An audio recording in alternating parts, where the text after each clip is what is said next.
ponta que eu fui. Cadê aqui atrás?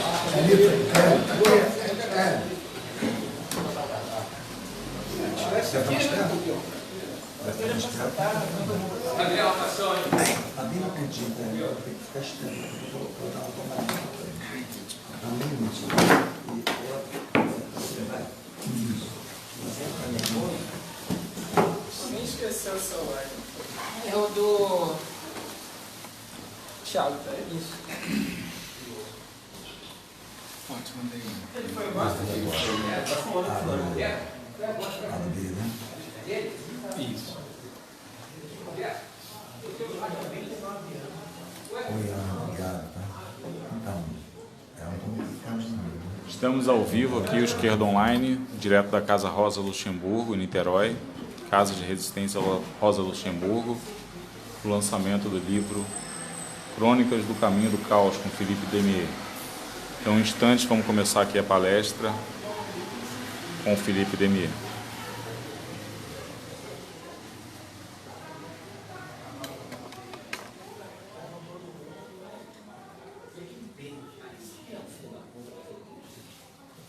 Na casa dele, né? Sabe? Não, ele veio de...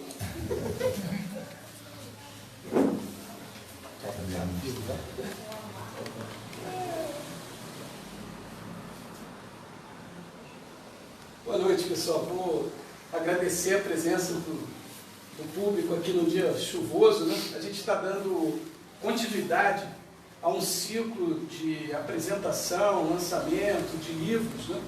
Que, numa promoção conjunta da Resistência, com a Consequência, Livraria Editora, né? Tem sido feita com alguma regularidade a partir de agora aqui na Casa de Resistência Rosa Luxemburgo. E hoje a gente está tendo a satisfação de receber o camarada Philippe Demier, doutor em História, professor da Escola de Serviço Social da Universidade do Estado do Rio de Janeiro, da UERJ, e autor de uma série de trabalhos aí de análise do Estado brasileiro, da história política nacional, e de reflexões marxistas sobre teoria do Estado, dos regimes políticos, né, das formas de dominação de uma maneira mais ampla. Né. O Philippe tinha lançado há algum tempo atrás o livro Depois do Golpe, a Dialética da Democracia Blindada no Brasil, né, e ele, depois de discutir esse conceito da democracia blindada, né, em alguns trabalhos, inclusive nesse livro, esse ano nos brindou com Crônicas do Caminho do Caos, Democracia Blindada, Golpe e Fascismo no Brasil Atual. O livro foi escrito em cima do lance das eleições presidenciais de 2018, reúne, né, reflexões que o Philippe veio desenvolvendo ao longo do ano sobre um processo que, num livro organizado há algum tempo atrás por ele e por Rejane Koiveler, né, foi definido como um processo de uma onda conservadora, né, que ganhou volume no ano de 2018, culminando com a eleição do Bolsonaro. O Philippe vai fazer uma explanação rápida aqui sobre o livro, né, e em seguida a gente vai abrir para uma conversa, realmente com perguntas, comentários, né, da audiência aí. Fique à vontade, Philippe, agradecemos aí sua presença. Obrigado, Badaró, todo mundo que está aí, todo mundo que está assistindo. Esse trabalho, né, as crônicas, como foi uma tentativa, né, de dar continuidade a essas interpretações das formas de dominação política no Brasil contemporâneo. Né. Em certo sentido, né, as crônicas são elas têm aí um laço, né, de ligação, elas são uma continuidade do depois do golpe, inclusive do ponto de vista temporal. Né, as crônicas reunidas, né, nessa coletânea, elas se iniciam ali no início de 2017, né, ainda sob o governo Temer, né, e vão acabar justamente nas eleições do Bolsonaro. Então, elas, escritas ali no calor dos acontecimentos, elas tentaram abordar essa dinâmica conturbada do processo político brasileiro de lá para cá. Em linhas gerais, a gente pode dizer, né, que o que as crônicas vão fazer é buscar dar sentido, né, ou descobrir o sentido, ou se aproximar dele, para que esse fenômeno bolsonarista, essa ascensão do neofascismo, né, e das formas mais atrozes de relação política no Brasil não apareçam, né, não sejam vistas como um raio num dia de céu azul, né, para lembrar a expressão do Marx lá no 18 do Maio. Né. Então as crônicas, de certa forma, elas tentam mergulhar para além da aparência desse processo político que a gente acompanhou cotidianamente, né, nesse último período aí, tentando descobrir nele as raízes determinantes da ascensão do Bolsonaro e finalmente da vitória eleitoral dele.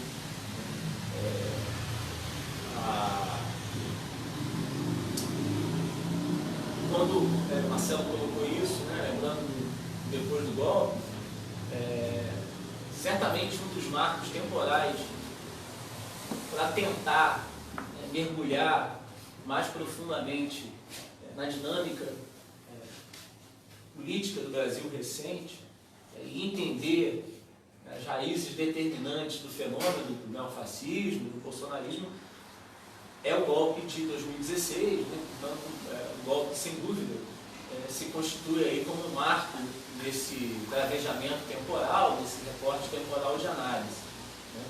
O golpe de 2016 ele é um golpe que não derruba o regime político brasileiro, mas derruba o governo.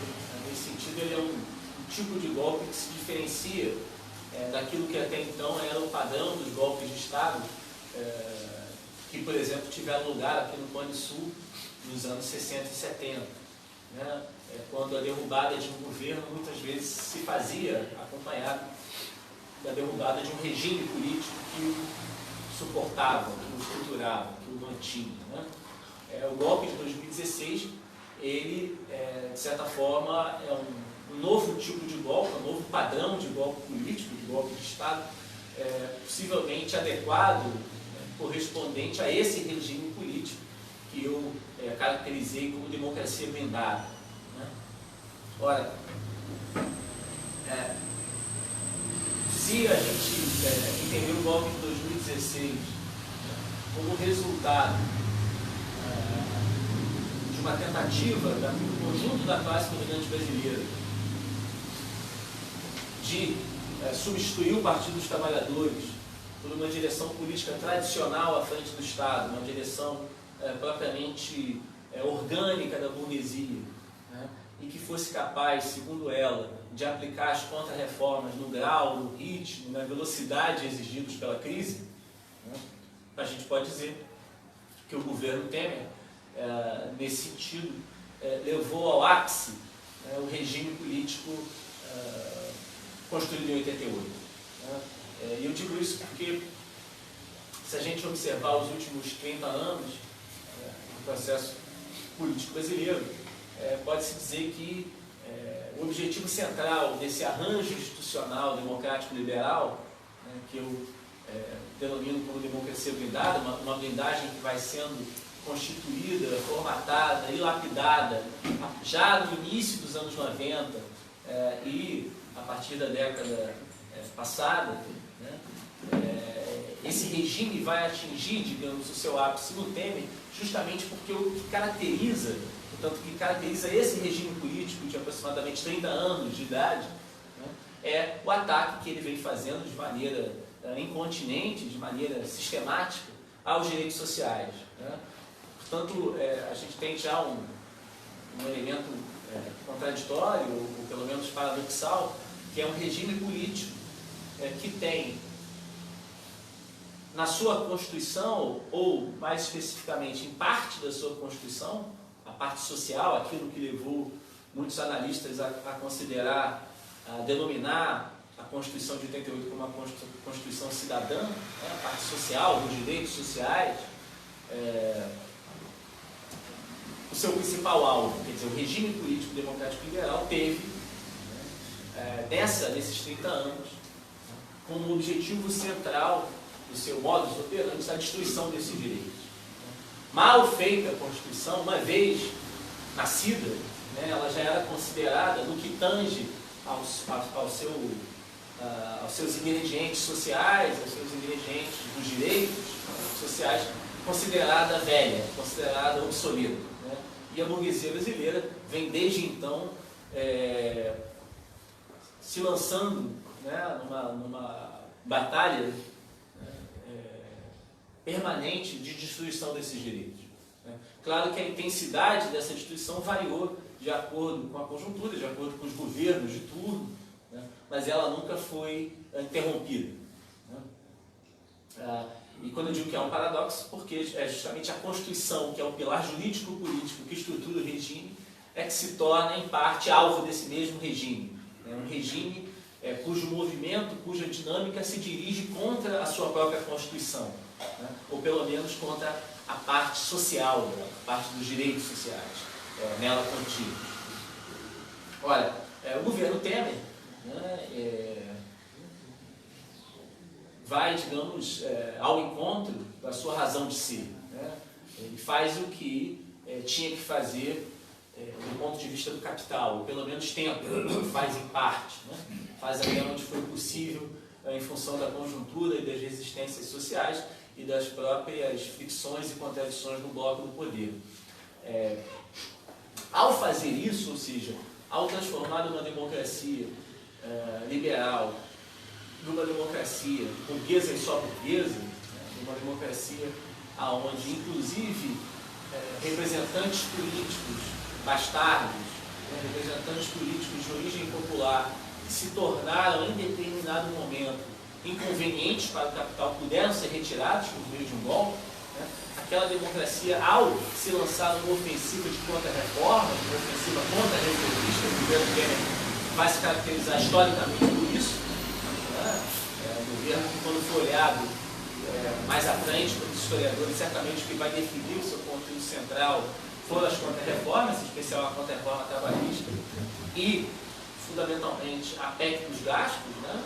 A emenda constitucional 95, que congelou por 20 anos os gastos em saúde e educação. Ora, ao se tornar um arranjo político que somente permite aos setores contra-reformistas, aliados ao capital, ter acesso aos lucros decisórios do poder. E é isso que define a blindagem. Né? A democracia blindada é uma democracia que, diferentemente de democracias liberais de outrora, né, que comportavam dentro das suas instituições decisórias representações políticas reformistas, representações políticas que defendiam a manutenção do capitalismo, mas com reforma, né? A democracia blindada, que vai sendo, como eu disse, configurada e lapidada ao longo dos anos 90, 2000 e da presente década, ela não tolera, ela não permite sequer, né, a presença em quantidade satisfatória ou minimamente significativa de representações políticas reformistas. Né? Portanto, só é possível ter acesso aos centros de poder, né, em especial ao executivo, ao parlamento, para não falar da austeridade fiscal, da retirada de direitos, né, do superávit. Ora, o governo Temer é a expressão disso. Né? É a expressão de que aquele arranjo político se configura finalmente em um instrumento, em uma democracia voltada para a retirada de direitos, né? Que, portanto, é hostil a qualquer tipo de direito social, de reforma, e que nasce, enquanto governo, da retirada, por meio de um golpe, de representantes políticos que, também adeptos das contra-reformas, foram vistos naquele momento pela classe dominante brasileira como incapazes de levar a cabo as novas contra-reformas, naquele grau, o ritmo e a intensidade exigidos pela crise. Ao fazer isso, o governo Temer não só ataca os direitos sociais, mas se vê obrigado, pela dinâmica do processo político, a atacar também outros direitos, né, que a gente costuma chamar de direitos civis, de direitos políticos ou, em termos gerais, de direitos democráticos. Mais uma vez, quando a gente olha para o governo Temer, e quando à frente, historicamente, olharmos para trás e nos debruçarmos sobre o governo Temer sobre os seus 2 anos e meio de governo aproximadamente, como objeto histórico, como objeto de investigação, que a gente vai ver junto com a retirada de direitos sociais é uma ofensiva das formas de repressão do Estado sobre os movimentos sociais, sobre os setores rebeldes, sobre os setores resistentes. Né? É isso que vai marcar, por exemplo, uma ofensiva da Lava Jato, né? Contra aqueles considerados adversários políticos naquele momento das contra-reformas, ou naquele grau de contra-reformas, sobretudo o Partido dos Trabalhadores, vai se tornar um grande alvo da Lava Jato, para não dizer o único alvo. Né? É o que a gente vai ver também na ofensiva do Ministério Público contra sindicatos, contra reitores progressistas, né? Contra o movimento estudantil, que fixou cartazes, né? Contra Temer. Né? E é o que a gente vai observar também nas manifestações, não só da greve geral, mas na Marcha Brasília. Né? Manifestações essas onde a garantia da lei e da ordem, né? O dispositivo constitucional fruto de uma transição da ditadura para o regime democrático controlado pelo alto, controlado pelas forças dominantes, manteve lá de modo a contar sempre um grau maior de repressão, de coação contra os setores idôneos em determinadas conjunturas. Né? Ao fazer isso, o governo Temer, ou seja, de tanto lançar a mão, né, de tanto fazer uso desses expedientes repressivos, né, e destacando aí o papel cada vez mais protagônico do judiciário, fazendo política abertamente, sobretudo no teor coativo, repressivo, né, o governo Temer ele fortalece ingredientes que a gente poderia chamar de bonapartistas, ingredientes mais repressivos, autoritários, contidos no próprio regime, né, contidos no regime de 88, mas que passam a ser utilizados numa dimensão ainda não vista, né, numa continuidade, numa intensidade ainda não verificada nos governos anteriores, né, e que faz com que esses expedientes do regime democrático liberal, esses expedientes mais propriamente coercitivos, né, adquiram uma dimensão tamanha que permitem, né, o surgimento de uma espécie de forças políticas bonapartistas, né, relativamente autônomas da própria classe dominante. E eu acho que, de certa forma, né, esse elemento ajuda a entender um pouco a emergência do bolsonarismo. O que eu quero dizer com isso e que eu abordo na sequência dessas crônicas aí reunidas no livro. A ofensiva ideológica de tipo fascistizante, que teve na Lava Jato um dos seus eixos fundamentais, e que se baseia numa ideologia antipartido, antipolítica, que eu chamo numa das crônicas de uma ideologia anticorrupção, ela promove uma identidade entre política e corrupção, portanto, entre Estado e corrupção. Né? E nesse sentido, eu até nomeei o artigo, né, a crônica, como jacobinismo às avessas, né, na medida em que aquela perspectiva da anticorrupção jacobina, né, nas origens de uma burguesia revolucionária francesa, né, no final do século XVIII, né, entendia, de matriz russoniana, né, entendia que o público era algo a ser protegido dos interesses privados, egoístas, vis. Daí o Comitê de Salvação Pública, daí aquele afã jacobino de combater, né, o egoísmo do indivíduo, do particularismo que poderia ameaçar os interesses comuns, os interesses gerais, os interesses universais. Né? Na atual ideologia anticorrupção, que foi utilizada aí, a porfia, né, sobremaneira pelo jornalismo, pela grande imprensa, pelos meios de comunicação alternativos, digitais e tal, na verdade é o contrário. Né? É o Estado, é o que é público, é o que é supostamente universal ou geral, que é visto como um elemento da corrupção. Então, a corrupção surge da política, do Estado. Né? E é o mundo do mercado, a esfera da realização dos interesses, né, à espera da realização das nossas vontades, dos nossos desejos, que é visto como uma arena ilibada, né? Uma arena onde o jogo é limpo, onde os interesses se realizam, e ela que deve ser protegida dos vis interesses da política, do Estado. Né? Portanto, aonde entra o Estado, aonde entra a política, entra a corrupção. Logo, a saída, né, não é à toa que quase todos, ou pelo menos os que a gente tem notícia dos procuradores e membros da Lava Jato comungam dessa perspectiva, é que a saída para isso é a saída das privatizações, é a saída de um plano neoliberal atroz, violento. Ora, essa perspectiva da antipolítica, que foi utilizada pelos artífices do golpe de 2016, ela, ao longo do processo político, durante o governo Temer, ela atingiu não só o Partido dos Trabalhadores, mas atingiu também os partidos orgânicos da burguesia brasileira.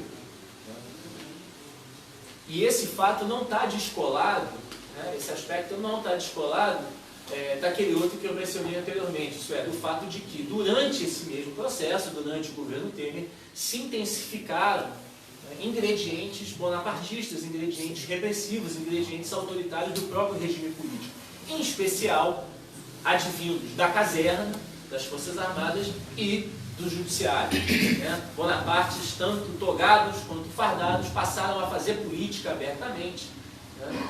Passaram a fazer política abertamente justamente no momento em que os partidos do chamado jogo político, inclusive os partidos da burguesia, também eram atingidos pela ideologia da anticorrupção. Né? Ora, para a gente entender como é que esses elementos se casam e se casaram na dinâmica complexa do processo político brasileiro de 2016 para cá, né, é interessante chamar a atenção do papel desempenhado pela pequena burguesia brasileira, o que a gente pode chamar das classes médias ou os setores mais conservadores entre os estratos médios. Né? Esses setores que serviram de base de massas para o golpe, que foram mobilizados, né, pela classe dominante brasileira, de modo a funcionar como um sustentáculo de rua para o golpe, não voltaram depois do golpe para casa, não se desmobilizaram e, pelo contrário, durante o processo político, desenvolveram a crença, nutriram a ideia de que podiam eles mesmos apresentar uma saída para a crise brasileira, para a crise econômica, social e política brasileira. E esses setores médios, os mais conservadores, os mais reacionários, que conseguem amalgamar preconceitos mais contemporâneos com outros ancestrais, advindos da escravidão, foram encontrar justamente nesses atores políticos bonapartistas, nesses atores políticos não políticos, né, nesses atores políticos que não precisam passar pelo inconveniente sufrágio universal, aonde um voto de um nordestino vale o mesmo que o voto de um paulista, de um paulistano no Morumbi. Foram encontrar nesses representantes da caserna e dos tribunais os seus representantes políticos por excelência. Os homens de bem da família brasileira, amantes da família, né? Embora tenham um amante, claro, foram encontrar numa família em particular, a família Bolsonaro, em especial no seu patriarca, o representante por excelência. Aquele cujo projeto político é salvar a burguesia dos próprios perigos que o governo direto da burguesia comporta. É salvar a burguesia dos limites, é livrar a burguesia dos limites do seu próprio regime político, democrático, liberal burguês, mesmo que blindado.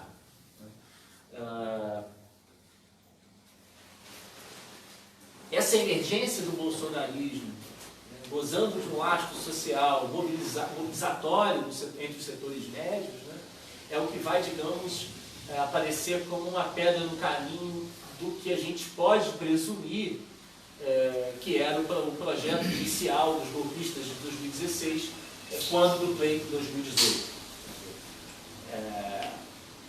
Ao que tudo indica, o projeto inicial era que o plano econômico aplicado por Temer tivesse continuidade depois das eleições, mas agora funcionando as eleições como um evento que pudesse fornecer legitimidade, né, para usar uma categoria weberiana, né, pudesse fornecer apoio social por meio do voto, do sufrágio, para que um governo agora legítimo, né, sem as máculas de um golpe de Estado, pudesse dar continuidade à retirada de direitos, à austeridade fiscal. Ocorre que no meio do caminho tinha uma pedra, né? No meio do caminho tinha uma eleição. E a gente entra aí num novo paradoxo, numa nova contradição da própria dinâmica do regime democrático liberal brasileiro. Como qualquer regime democrático, ele precisa ter eleições, né? O mais minimalista dos analistas políticos da Globo News considera que, para chamar algum regime de democrático, tem que ter pelo menos sucessão eleitoral, presidencial, eleições de 2 em 2, 4 em 4, 7 em 7 anos que seja. Essa dinâmica do processo político, onde as classes médias, nutridas dessa perspectiva antipolítica, né, e aderentes a um projeto político bolsonarista, semifascistizante, ou neofascista, se a gente quiser, né, funcionam como elementos, digamos, problematizadores ou dissonantes dessa harmonia do golpe para as eleições. Né? A ideia de se lavar o golpe pelas urnas, né, e que, portanto, assim como se lava um dinheiro sujo que pode voltar a ser utilizado no mercado agora limpo, né, e que pudesse, portanto, deixar para trás, né, por meio quase de um dilúvio eleitoral, deixar para trás as máculas do golpe, né, pelo Deus mercado, né, se apresenta como um problema para o próprio regime democrático. Ou seja, o regime democrático eleitoral encontra nas eleições, que é um fato ordinário da sua própria reprodução automática, um problema para a sua continuidade. Né? Portanto, dialeticamente, né, a simples continuidade do regime, isso é, a ocorrência de eleições, trazia para o regime um problema para a sua continuidade. Né? A simples normalidade do regime, que era a realização de eleições no calendário eleitoral, né, em outubro de 2018, essa mesma normalidade trazia a necessidade de medidas anormais para que a normalidade da coisa pudesse vigorar. Né? E é isso que faz com que, para além dos elementos tradicionais da blindagem, que caracterizam o regime democrático liberal, em particular o brasileiro, né? As disparidades de respeito ao poder econômico das eleições, das candidaturas, o tempo de TV, regras eleitorais, coligações partidárias e, sobretudo, a hegemonia cotidiana, diária, dos valores da perspectiva neoliberal, né, que isolam qualquer tipo de perspectiva antissistêmica e mesmo reformista dos corações e mentes da população, né? Isso não só nos anos de eleição, mas em todos os anos, meses e dias. Né? Esses mecanismos tradicionais da blindagem não se mostraram suficientes para que um candidato tradicional, um candidato do campo orgânico da burguesia, pudesse suceder Michel Temer e dar continuidade com o aval das urnas à plataforma contra-reformista. Justamente porque uma base de massas do golpe passou a nutrir um desejo de salvação própria, de um caminho próprio para a solução da crise, que passava por uma alternativa não tradicional, que passava por uma alternativa, entre aspas, antissistêmica, por uma alternativa antipolítica, né, que vai ter no Bolsonaro a sua figura central. É daí que a blindagem se intensifica, e de tanto se intensificar, traz consigo a crise da própria democracia blindada. Né? O que a gente vai assistir é uma ofensiva ainda maior nos meses que vão anteceder o processo eleitoral, da Lava Jato, do bonapartismo do judiciário e do bonapartismo militar. A gente passa a ter um Supremo Tribunal que, ao telefone com a caserna, decide quem pode e quem não pode concorrer às eleições. As eleições de 2018, que num dos artigos, uma das crônicas, eu vou chamar de as eleições do golpe, ou o golpe das eleições, na medida em que o principal candidato, aquele que era visto como o que depositava, né, na candidatura na qual as maiores intenções de voto eram depositadas, é impedido de concorrer, se percebe que o seu impedimento não é possível, não é suficiente para garantir de antemão a vitória de um candidato orgânico do capital, em especial de Geraldo Alckmin. Então essa candidatura não basta, esse candidato não tem que ser apenas impedido, mas ele tem que ser preso, porque ele não pode fazer campanha para outro candidato, né? E ele também preso não pode gravar vídeo, não pode dar entrevista, né? E o que se assiste é que, apesar de tudo isso, a classe dominante brasileira não consegue um êxito eleitoral. Isso fica muito claro nos resultados do primeiro turno.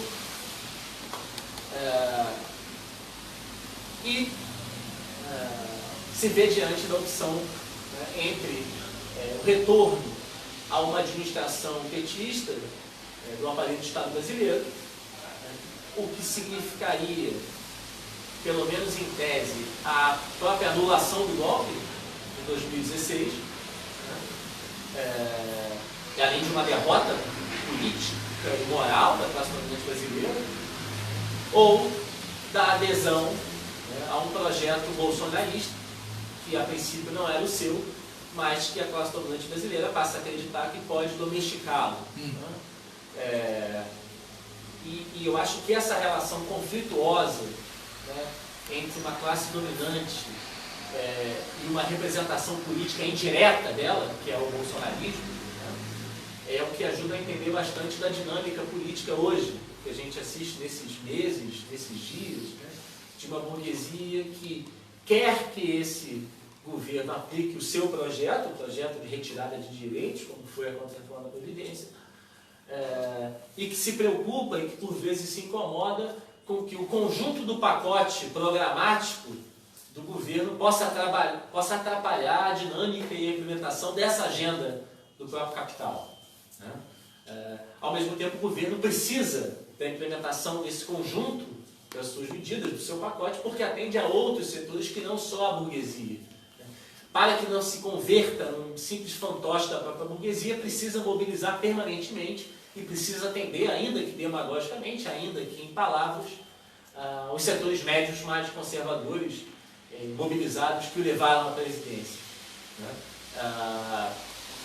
De certa forma, a burguesia hoje é um tanto quanto refém dos demônios que invocou, né? dos fantasmas que conjurou, né? E que agora controlam o leme do barco, de um barco burguês, claro, de um barco cuja travessia passa por retirada de direitos, por uma austeridade fiscal, por medidas que aumentam em muito a precarização do trabalho no Brasil, o aumento dos desempregados, que é algo muitas vezes desejado, né, por analistas do capital, na medida em que aumenta o exército de reserva industrial e baixo custo da força de trabalho. Né? Há uma dependência cada vez maior em relação ao capital estrangeiro,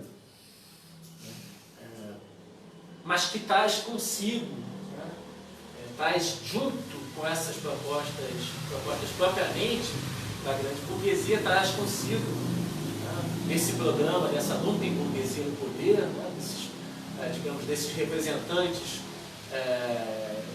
de uma espécie de marginalidade política, né, de um campesinato burguês que vai aí combinar empresários emergentes, fabricantes arruinados, donos de postos de gasolina, frequentadores de camarotes VIPs, de churrascaria rodízio, milícias, né, que tem o seu projeto também próprio, que tem que servir também a outros estratos sociais, inclusive os seus próprios.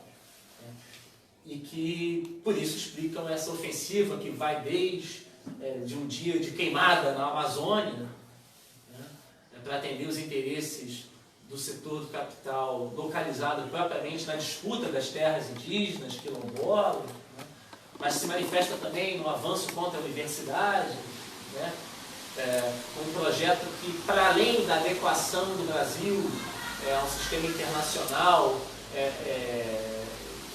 no qual cabe ao país um papel cada vez mais subordinado, independente, exportador, né, de commodities, né, de produtos agrários e tal. Contém também elementos de um ressentimento social dos setores médios arruinados, né, desses setores que enxergaram a sua crise econômico-social não como resultado da monopolização, né, e da austeridade do capitalismo brasileiro nos últimos anos, né, mas atribuíram às classes trabalhadoras, em especial aos setores mais pauperizados da classe trabalhadora, aqueles que recebem ou recebiam bolsas das políticas assistenciais, como os responsáveis pela sua crise, né. Esses setores médios que foram arregimentados pelo golpe de 2016 por parte do grande capital, né, desenvolveram, né, aquilo que a sociologia explicativa do fascismo clássico dos anos 20 e 30 chamava do temor da proletarização, né, o medo de se tornarem trabalhadores, sobretudo trabalhadores manuais, né, e que, portanto, esse ódio, esse ressentimento social em função do decréscimo das suas condições de vida não é dirigido aos seus potenciais aliados, isso é, aos trabalhadores, aos estratos que vivem do seu próprio trabalho, né, mas se dirige violentamente contra esses estratos, ou seja, o grande capital, ao invés de ser visto como responsável pela ruína dos setores médios, é visto como um aliado e, ao mesmo tempo, os trabalhadores é que se tornam os principais inimigos. E aí os trabalhadores, de todas as suas formas de associação, de manifestação cultural, política, né? Daí a tendências propriamente fascistas que surgiram nos últimos anos, que vão atacar claramente aquilo que chamam de um marxismo cultural, de um sindicalismo, das bandeiras vermelhas, né? Muitas vezes simples petismo servindo como uma terminologia que agruparia ou reuniria tudo isso, né? De certa forma, essa contradição hoje entre uma classe dominante que se vê gerida por capitães do mato que controlam o chicote, né? E um proletariado que tenta lentamente se reorganizar, né, é o que explica, em linhas gerais, a dinâmica do atual processo político, e que eu tento colocar algumas chaves que permitem a interpretação dele nas crônicas, né, no Caminho do Caos. Né, e que, claro, para que a história não passe, né, sobre a cabeça do proletariado, que o proletariado não fique, né, nas coxias, né, assistindo a disputa entre uma burguesia supostamente ilustrada do grande capital, né, e uma lumpenburguesia fanática e tosca na gerência do seu Estado, do Estado da burguesia, e é isso que a gente se depara quando abre os editoriais da Folha de São Paulo, ou vê o William Bonner, né, Hervás Pereira, né, Cristianes Lobos, todas essa fina flor do jornalismo político brasileiro, diretamente responsável pela aparição dos demônios, né, que hoje nos rondam, né, para que o proletariado possa intervir na cena política de maneira autêntica, não há outro caminho senão da mobilização, da luta por direitos, né, da luta contra os ataques que são desferidos quase que diariamente, não só aos direitos sociais, mas aos direitos democráticos, daí a prisão do Lula que eu abordo. Aí, o pior que vai passar, eu levo Ao vivo, avisa a galera. Vamos voltar. Fala aí, a galera tá ao vivo. Isso foi uma trollagem do Esquerda Online, é uma pegadinha. Demônio tá aparecendo. Vamos recompor. Explodiu o transformador aqui na rua, mas já vamos retomar aqui o debate aqui. Quer uma pausa aí para tomar uma água?